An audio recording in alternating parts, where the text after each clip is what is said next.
Hello and welcome back to another video here on my channel. This is actually the third video in my South African's guide to moving to the UK. I've actually already posted videos about how to apply for your UK spousal visa and also how to find a job here in the UK. In today's video, I'm going to share my tips and secrets to finding a house here in the UK when you are moving from a different country. Whether it is South Africa or somewhere else, most of the tips in my video today are quite generic. There will be a few comparisons to South Africa, but overall I think it will help anyone that is moving to the UK from anywhere in the world. Before we jump into the video, just a quick introduction if you haven't been here before.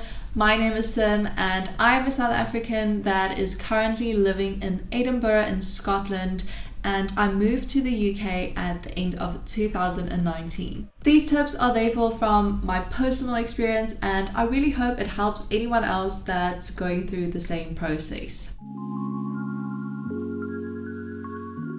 To find a house, you obviously need to know where to look, and because you are new to the UK, you might not necessarily know which property website is the best to use. From my experience, the best to go with is either Zoopla or Rightmove. These two websites tend to have the most options, and you can also very easily set up alerts so that you receive emails for properties that fit your requirements. When you are going through listings that are on the property websites, there's a few things that you need to look out for here in the UK.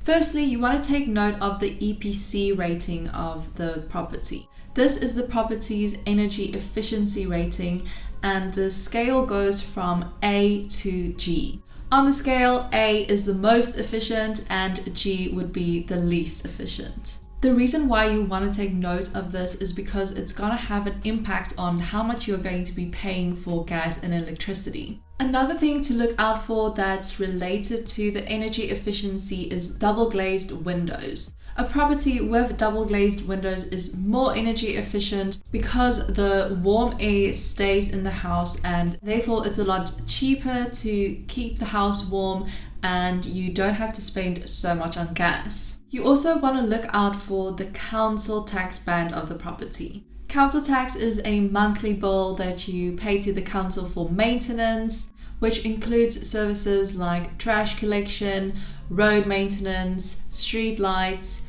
and in Scotland it also includes your water. Each property's tax band is calculated based on the value of the property, and this ranges from A to H. For council tax, A is your lowest tax band, so your council tax will be the cheapest in that band, whereas H is the highest tax band and therefore the most expensive. This is an extra bill on top of the rent that you have to pay monthly, so it's obviously going to have an impact on your budget, and that's why you want to take it into consideration when you are looking for a property.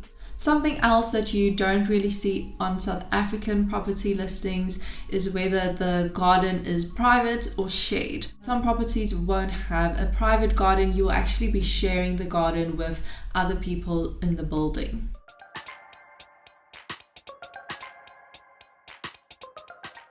When you are looking at listings, you might also notice that there are different types of properties, and I wasn't really familiar with what those different types were because it's not really what we would call the property in South Africa. So here's a breakdown of the different types of properties here in the UK.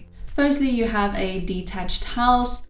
This is just a normal standalone house and it doesn't share any walls with another property. Semi-detached houses, however, will share at least one wall with the neighboring property, and in this case you might also have a shared garden. Terraced housing is kind of like an extension from the semi-detached houses, so it's basically a row of houses down the street and each house shares a wall with the neighboring property. Some of the terraced houses will also have a small private garden at the front of the house. Having the garden at the front with a really low wall is quite strange for a South African to see, because I'm used to high walls where you don't really get to see the house at all. So it's quite interesting seeing people chilling in their front garden when people are just walking or driving past. The last type that I want to cover is a tenement building. We currently actually live in a tenement building, and I would basically just describe it as a block of flats. The building usually has a few floors, and there will be around 2 or 3 flats or apartments on each floor, and the building has a main entrance and everyone in the building shares a stairwell. I personally really like the style and the architecture of these buildings outside, but the problem with tenements is that it can be quite noisy, because obviously you are living really close to your neighbors, and also everyone needs to work together to keep the stairwell clean.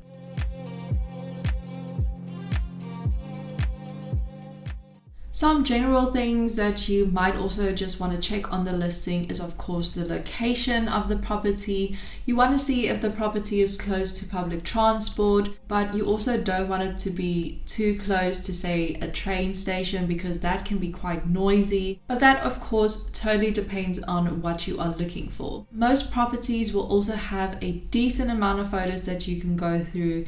And recently I've seen that a lot of listings will also now include a virtual viewing or a video of the property. Those are really useful, because then you actually get a feel for the space, where a photo can be very one-dimensional and you can't really see how everything fits together. The video really gives you visibility of this as well. The last thing that I want to mention is kind of a warning for South Africans that are moving here. Warning sounds quite dramatic, but you know what I mean. Basically, you should just know in advance that the rent here in the UK is really expensive. It's so expensive that it almost doesn't make sense to rent. But obviously everyone is not in a position where you can just buy a house. So for a lot of people, especially people that are moving from another country, you will definitely be renting. But just know that the space that you are going to get here in the UK is going to be a lot less than what you're going to be used to in South Africa. Houses, flats in general are a lot smaller in the UK, and ironically a lot more expensive. I hope those tips help any other fellow expats that are looking for houses here in the UK. If you found this video helpful at all, please remember to give it a thumbs up down below.